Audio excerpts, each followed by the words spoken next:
Buenas tardes. Gracias por hacer realidad esta aventura llamada Pharma Channel en YouTube. En primer lugar, quiero explicarles por qué llevo puestas las gafas. La razón obedece al hecho de que me contagié de conjuntivitis viral. Y por esta razón, la luz de los reflectores me molesta mucho la vista. Apelo entonces a su comprensión para poder utilizarlas durante el resto de esta presentación. Sin más dilación, les invito para que veamos el material que les tengo preparado.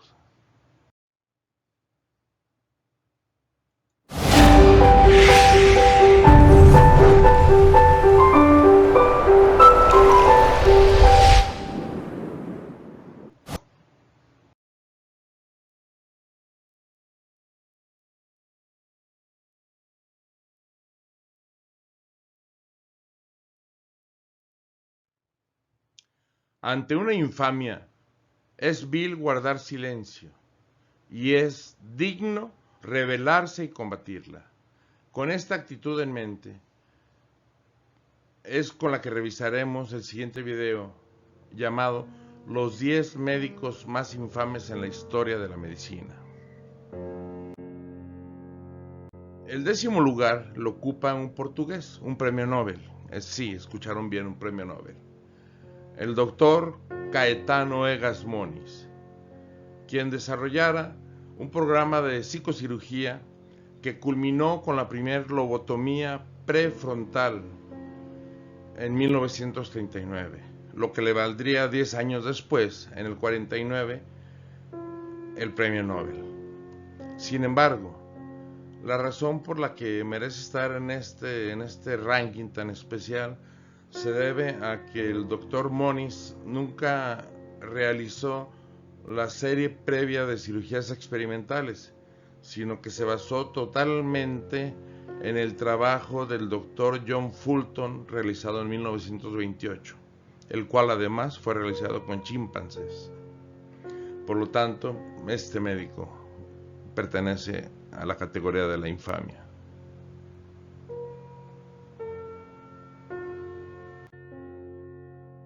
En el 9º puesto lo ocupa el anestesiólogo japonés más rápido, al menos para escribir, de la historia. Me refiero a Yoshitaka Fuji. Este médico, que aquí ven tan simpático y honesto, se da el lujo de habérsele encontrado artículos plagiados con él, plagiados por él o relacionados con artículos apócrifos que desde 1993 a la fecha suman la cantidad de 2.473 estudios publicados en revistas indexadas. Perdón, ahora fue la luz.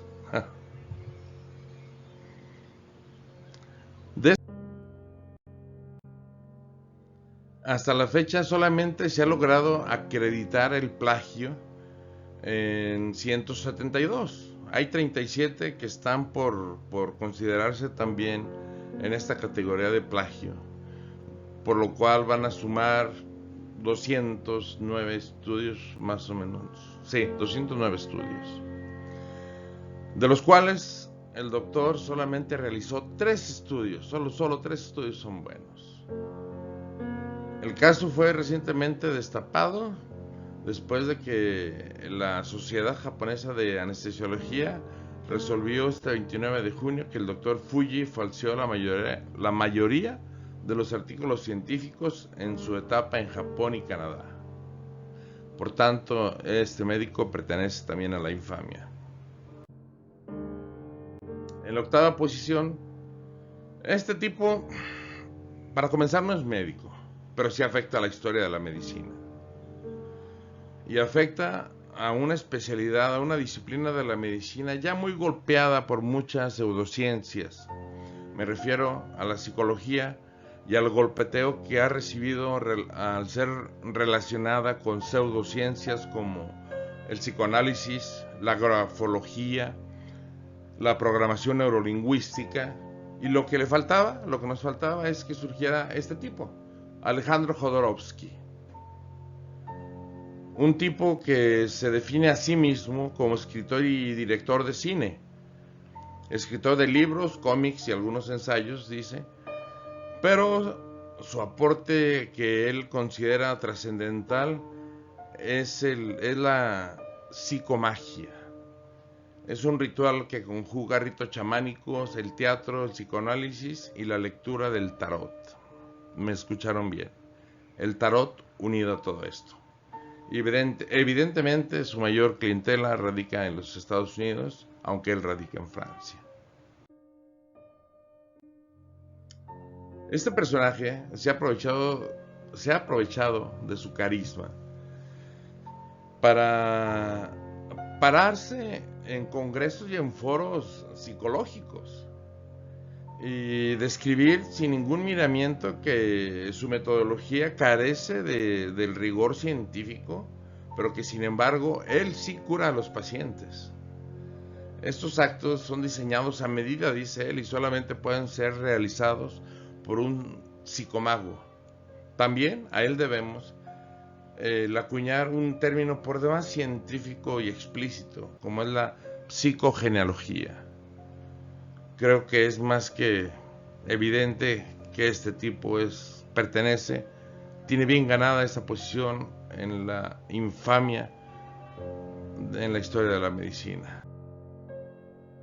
En el séptimo lugar tenemos otro fraude, pero uno tan grande, que este fue ocasionado por un italiano, por Paolo Macchiarini. Este sujeto que logró publicar en el Lancet un artículo en el cual publicitaba que fue el pionero en el primer trasplante de tráqueas sintéticas. Argumentó en el primer estudio que se trataba de la tráquea cuya donadora había padecido tuberculosis. Sin embargo, removió todo el tejido químicamente, dejando solamente la estructura de colágena, para después ser recubierta por células madre y poder ser implantada. Después sustituyó el tiempo por material sintético. Vaya usted a saber si es por PVC, como el de la tlapalería. Dio tan fuerte este escándalo a la Academia Nobel que dos de las más altas autoridades de la Academia Nobel han tenido que dimitir. Además, el Instituto Karolinska, una de las más prestigiadas instituciones en el ramo de la medicina, descendió del puesto 18 al puesto 43 a causa de este escándalo. Este tipo además actualmente se encuentra sujeto bajo investigación policíaca, ya que se cree que es responsable de al menos 17 víctimas mortales por sus técnicas carentes de ética y de rigor científico. Por tanto, es otro infame más a la lista. Y además, asesino. En el número 6 tenemos a alguien que se basó en el prestigio de Egas Moniz, al que vimos en el lugar número 10, al inventor de la lobotomía. Se trata no de un cirujano, sino de un neuroanatomólogo, el doctor Walter Freeman, quien inventó su propia técnica con la que cruzó en su lobotomobile, como le llamaba él, los Estados Unidos a lo largo y ancho del territorio. Presumía de haber realizado en la época del 1937 a la década de los 50 de más de 3.500 lobotomías. Una de las pacientes, lamentablemente, fue la señorita Mary Kennedy, la hermana mayor del difunto John Fitzgerald Kennedy, quien quedó prácticamente en estado vegetativo. Se preguntarán en qué consiste la famosa técnica Freeman para lobotomía. Consiste en, primero, al paciente se le administra anestesia enzimática, esto es, Se le echan encima 8 o 10 personas para sujetarlo, ya que no es anestesiado. Y después con un picayelo, como el que consigue en la ferretería, y con un mazo de goma. En este caso vemos una fotografía de estudio, con él utilizando una bata muy a la época y con un martillo quirúrgico. Pero él realizaba todas sus lobotomías con un picayelos y un martillo de caucho, el cual introducía junto al conducto lagrimal para poder romper la delgada pared craneal que separa a la bóveda ocular del cráneo y así llegar hacia los haces del lóbulo prefrontal, situación que repetía una y otra vez hasta lograr romper con todos los haces. Es indescriptible seguramente el dolor y el padecimiento de estos pacientes, que después de tal cirugía terminaban en condiciones paupérrimas. Por lo tanto, este sujeto, además de ser un infame, es un sujeto, o fue un sujeto muy peligroso. En lugar 5, según consta esta carta del doctor David H. Hoffman, que es el que la firma, este doctor, mejor dicho, es el presidente de la APA, la American Psychological Association, quienes, según describe en la carta, que aquí la tienen, pueden ver el honor que lo embarga y el gran placer al presentar a la academia las guías éticas que hicieron en conjunto con la CIA para el interrogatorio y la tortura de prisioneros. ¿Se escucharon bien? Un grupo de psicólogos que estuvieron presentes durante las torturas para dar su punto para encontrar la técnica psicológicamente eficaz en la cual no hubiera mentiras. Las fuentes, el New York Times y la misma asociación.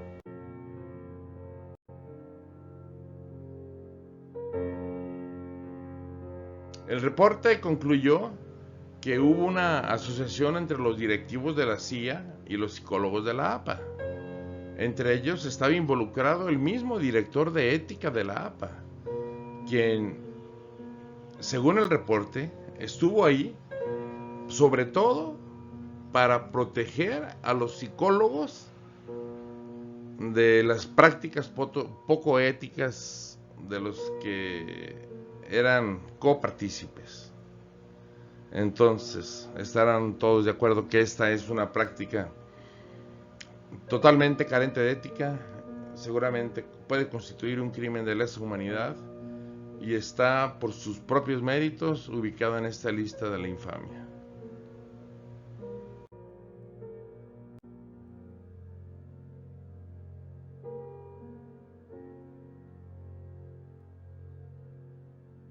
No hay palabras para describir la participación de un académico de la salud en esto.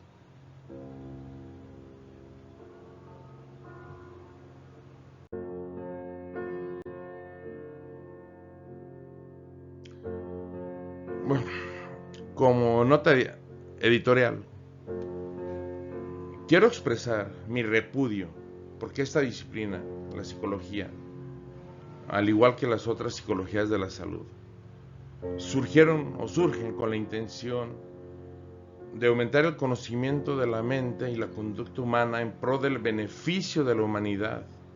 Y hoy en día ramas muy importantes de la psicología, como la psicología clínica, la psicología de la salud, la psicología ambiental, incluso la psicología laboral, tienen muy claro la finalidad específica, que es la de coadyuvar a la felicidad y al bienestar de las personas.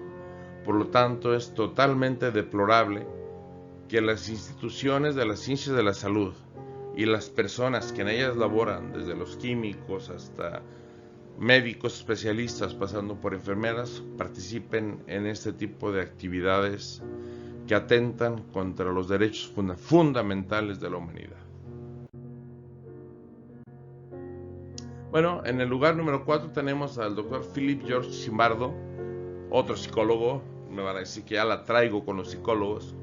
Bueno, este sujeto es el creador del famosísimo experimento llamado la cárcel de Stanford, que consistía en que en el sótano del hospital de Stanford, de la Universidad de Stanford, perdón, habilitaron este sótano de manera que pareciera simular ser una prisión. Y contrataron al azar, entrevistaron 70 personas, de la cual reclutaron a 14, a quienes se les pagarían $15 diarios, algo así como 125 al tipo de cambio de hoy. El objetivo de tal investigación era comprobar si, como en alguna ocasión el filósofo de la Revolución Francesa Juan Jacobo Rousseau mencionó que el hombre es buena por naturaleza y la sociedad es quien le corrompe. Teniendo esto como un objetivo pseudocientífico en mente, fue que pusieron a ambos grupos a cohabitar, cada quien con su rol. Ninguno tenía un rol especial o específico.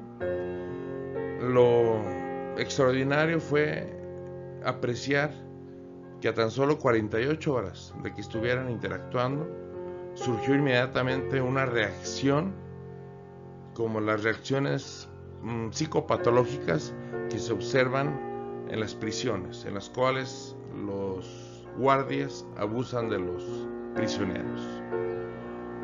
Este estudio tuvo que ser cancelado a la primera semana, ni siquiera duró 4, tal como estaba previsto. Y esto fue debido a que la esposa del doctor Zimbardo regresó una tarde, fue a la escuela por él, mejor dicho. ¿Y cuál es su sorpresa cuando lo encuentra ensimismado viendo los monitores de circuito cerrado? Cómo los guardias torturaban a los reos. Este tipo de estudios, como otro famoso estudio que es el de Pilgrims, que lo pueden encontrar, que lo pueden encontrar fácilmente en cualquier búsqueda en Google. Solamente tecleen Pilgrim o la Universidad de Yale, y es un estudio con repercusiones y con una ética similar.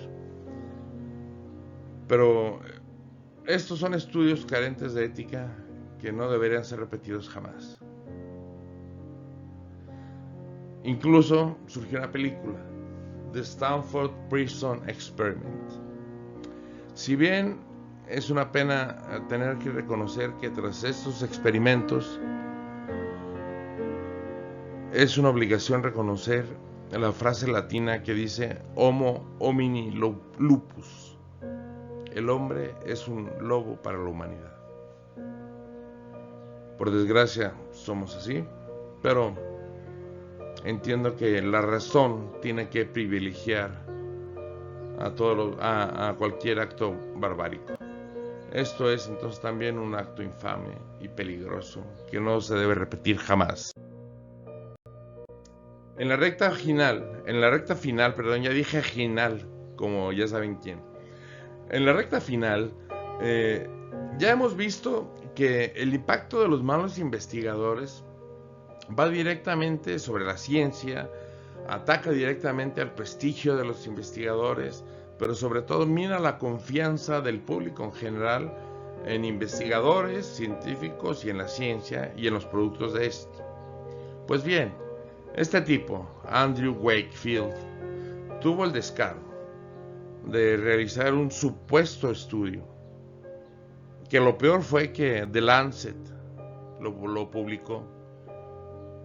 Con esto son 2 grandes escándalos de estos 10 casos de infamia miserable en la historia de la medicina. Vemos ya suman dos los casos publicados en The Lancet. Bueno, este tipo publicó en el Lancet un artículo en el que relacionaba la aplicación de la vacuna polivalente o la vacuna triple con la aparición del autismo, basado en que conoció a una familia cuyos 8 hijos todos tenían autismo. Este señor lo que hizo realmente constituye un peligro contra la salud de sus hijos. Generó una ola y una tendencia antivacunas a nivel mundial sin precedentes. Y vamos, logró atentar contra uno de los pilares de la salud universal, que es la vacunación. Gracias a él, espero que no sea así, pero pudiéramos ser testigos que de nuevo se presentaran pandemias de sarampión o de tuberculosis, o que reaparecieran enfermedades como la viruela. En fin, este es el... Entiendo cuando se mezclan la ignorancia con la avaricia de Wakefield y la ignorancia de los padres de familia que escuchan cualquier rumor de los medios de comunicación sin tener la capacidad para poder juzgar la certeza o las bases científicas o la carencia de estas. Este doctor, evidentemente, fue cesado de toda actividad médica, se le retiró su licencia médica en el Reino Unido y se fue a vivir a la tierra de la ignorancia, a los Estados Unidos, donde vive rodeado de un grupo de fans como si fuera una secta religiosa.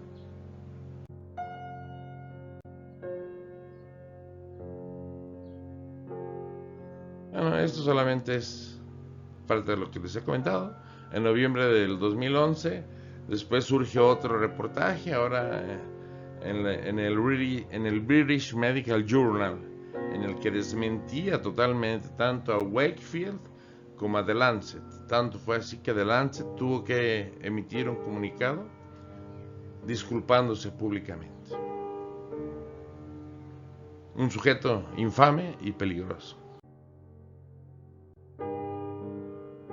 Y bueno, ya que hablamos sobre el Reino Unido, quisiera hacer una breve acotación, ya que con frecuencia criticamos nuestro sistema de salud, o con mucha frecuencia criticamos propuestas que nos parecen innovadoras y que nos parecen que son irresponsables. Al respecto, quiero mencionarles que, por ejemplo, el National Health Service o el Servicio Nacional de Salud es el encargado desde 1948 de la atención médica de todos los habitantes del Reino Unido. Y cuando digo todos, me refiero a una cobertura universal que es además gratuita, ya que la financiación proviene de los impuestos, como debería ser en todo el mundo. Además, se basa en otras premisas como es entrega, o sea, transportarlo hacia el punto de entrega, la gratuidad, el hecho que sea un sistema comprensivo, equitativo e igualitario. Algo que evidentemente nosotros no lo tenemos. Entonces, ¿juzgarían ustedes al Reino Unido? Si escucharan esta noticia en México, ¿qué pensarían? Que se trata seguramente de un personaje populista. Pues bien, ¿creen ustedes que el Reino Unido es una nación populista? Claro que no, ya que se trata de la quinta economía a nivel mundial. Este sistema de salud es el 10º a nivel mundial. Y esta es una monarquía con representación democrática, ya que se basa, la monarca es la reina Isabel II y cuenta con su monarquía parlamentaria constituida por el primer ministro y por su gabinete, que constituyen el poder ejecutivo. En el Reino Unido existen solamente, bueno, preponderantemente existen dos partidos. El Partido Laborista, que es de izquierda, y el Partido de los Conservadores, que es de derecha. En los últimos 18 años, 10 años los ha ganado el partido de izquierda, que es el Partido Laborista, que son partidos que logran conservar estos triunfos del proletariado, estos triunfos de la clase trabajadora y estos triunfos de la sociedad, creo yo. Hubo un momento allá en los 80s cuando Margaret Thatcher, la ultraconservadora, quiso cancelar esto, tal como Trump quiere hacerlo en Estados Unidos, así como quiso privatizar el sistema de educación pública, que también es gratuito en la Inglaterra. Entonces, ojo, existen muchísimas fuentes de información. Si no tenemos todos la capacidad para viajar a otros países, informémonos antes de tomar decisiones importantes y no escuchemos el rumor de las falsas sirenas, porque resultan ser manatíes mentirosos. Finalmente, mencionarles también que este servicio es el que se encarga de la jubilación, vejez o retiro, del seguro por paro o por desempleo y de préstamos por política familiar. ¿Y todo esto de dónde proviene? No como en México del patrón y del trabajador. Esto también proviene de los impuestos, totalmente. Y en este país no ocurre lo que pasa en México, que después de que has trabajado una vida, la has dedicado al trabajo, el objetivo de la Afore, entiendo, era que tuvieras un retiro digno. Sin embargo, en México, a hoy en día, el gobierno retiene un porcentaje importante de la cantidad ganada con tu propio sudor, cosa que no sucede en naciones como Dinamarca, Inglaterra, el Reino Unido, Finlandia, ni ninguno de los otros países. Es lamentable que hayamos permitido que eso pasara en México. Fin del paréntesis, y nos regresamos con los dos primeros, o los últimos dos finalistas, los más mortales médicos que van a ver. El noveno es nada menos y nada más que el japonés Chiro Ichi. Ese japonés es el equivalente al famoso Joseph Mengele alemán. A diferencia de aquel, se especializó en el desarrollo de las armas químicas y biológicas. Participó en la Segunda Guerra Mundial y en la Segunda Guerra Chino-Japonesa. De la misma manera, cuentan que en 1932 empezó con los experimentos de la guerra biológica. Ya para el 39 dio una conferencia sobre guerra biológica en el Salón de Conferencias del Ministerio de Guerra en Tokio. Uno de los invitados era el hermano del emperador Hirohito, quien fue testigo de una vivisección. Una vivisección es una disección practicada a un sujeto vivo, sin anestesia.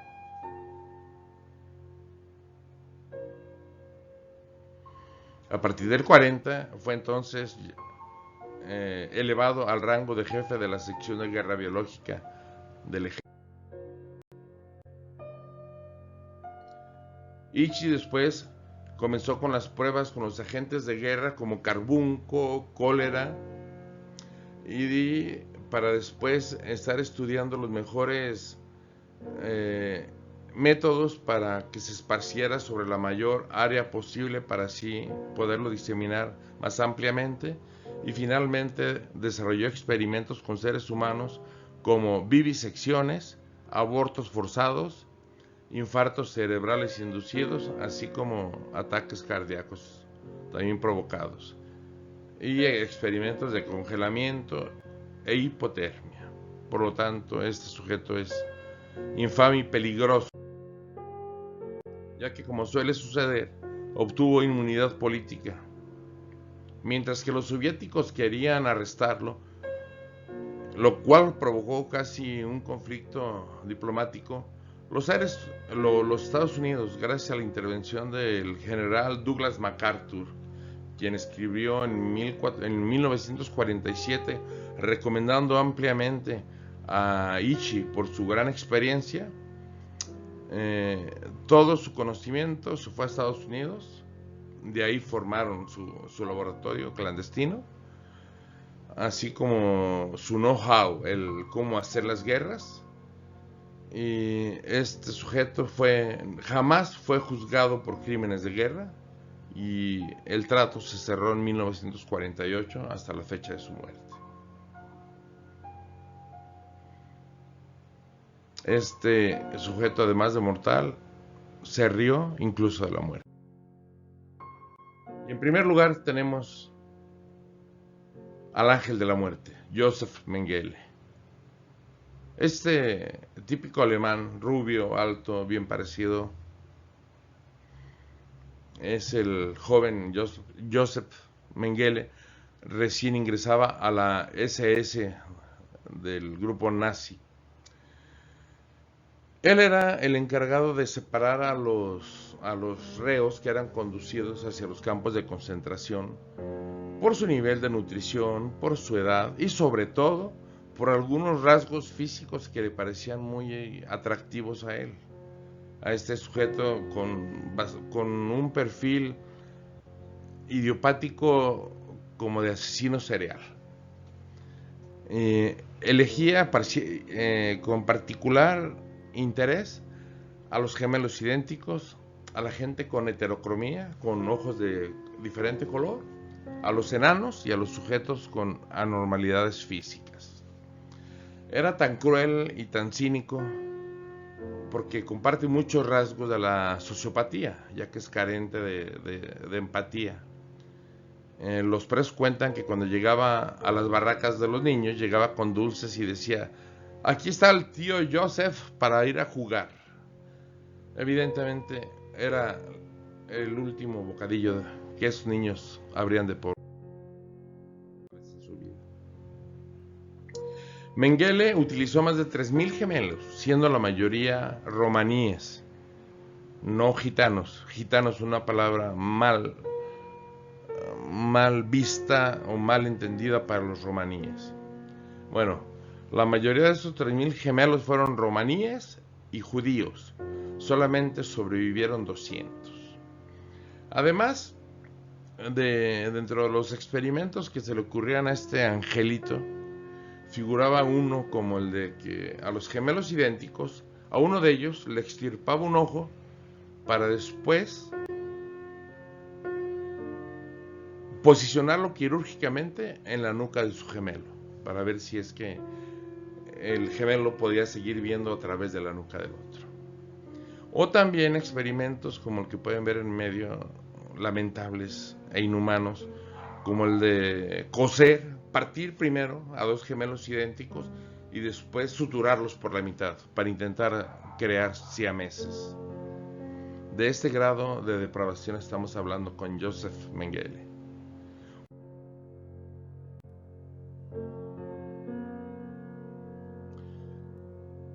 Un sujeto que también lamentablemente cuando llegan las tropas de los soviéticos rápidamente abandona por la vía que todos conocemos, por la vía del Vaticano, con el auxilio del Papa Pío XII, que era a través de Roma a España y después terminaban en Brasil, en Argentina o en Paraguay o en Uruguay. Su hijo en alguna entrevista mencionó que su padre jamás mostró arrepentimiento y que era un sujeto frío e inexpresivo. Tras el fin de la guerra huyó a Sudamérica y cuando estuvieron a punto de capturarlo prefirió meterse al mar e irse nadando hasta sufrir un infarto cerebral y fallecer ahogado, pero nunca fue capturado y menos juzgado. Llamado por los alemanes Der Engel des Todes, que quiere decir el ángel de la muerte. Cuentan también que cuando realizaba sus experimentos repetía a manera de mantra la siguiente frase: Je mehr wir niedermachen, desto weniger wirst du glauben, dass es tun. Perdón por mi alemán, estoy muy oxidado. Pero en español quiere decir, mientras más te hagamos, menos creerás que lo estamos haciendo. Un sujeto despiadado. Y con esto, este recorrido por los capítulos más infames de la medicina. Espero que haya resultado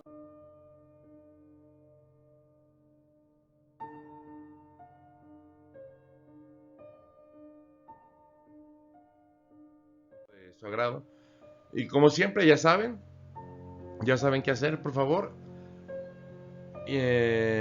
Ingresen a YouTube, en el buscador pongan las palabras Pharma Channel, tal como aparece, Pharma con PH, un espacio, después Channel con doble N